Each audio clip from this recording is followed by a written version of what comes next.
NBA star player ng Houston Rockets na si Jalen Green at yang big man center ng Atlanta Hawks na si Onyeka Okongwu hindi priority na lumaro para sa Pilipinas, pero Gilas Pilipinas walang pakialam. Yan ang ating mga pag-uusapan para sa video natin na ito.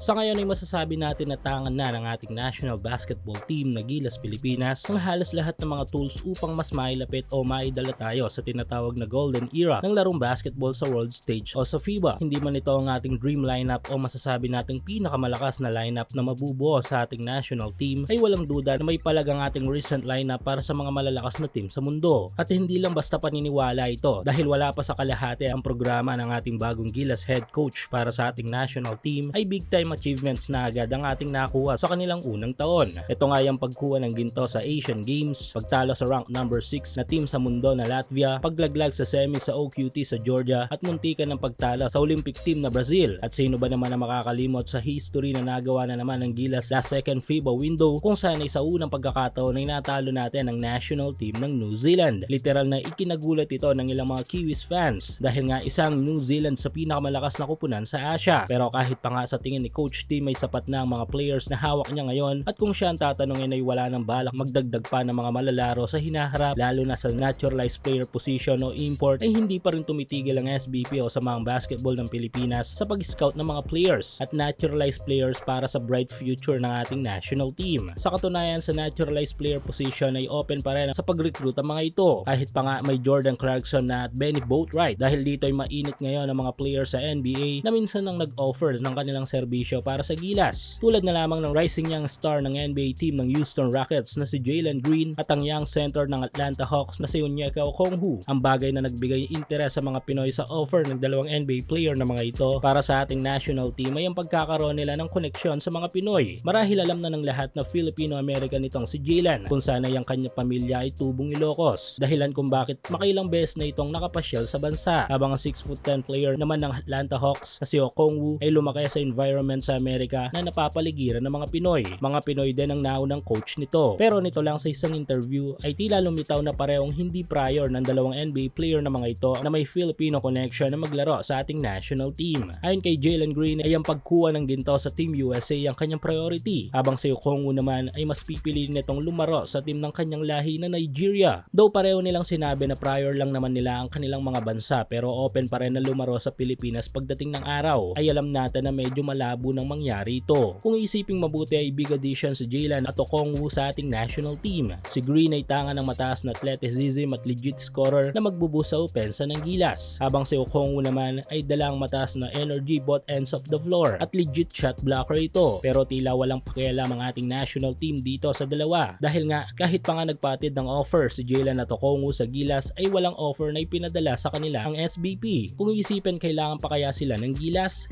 Kung may Justin Brownlee at Jamie Malonzo naman tayong pupuna sa kayang gawin ni Jalen, habang may Kai Sot at AJ Edo naman tayong kayang tapatan ng kayang gawin ng Okongwu. Para sa akin pa sariling opinyon, sa ngayon ay hindi na natin kailangan ng NBA players sa ating national team. Healthy players at proper time lang sa ensayo ay sapat na para sa future ng ating pambansang kupunan.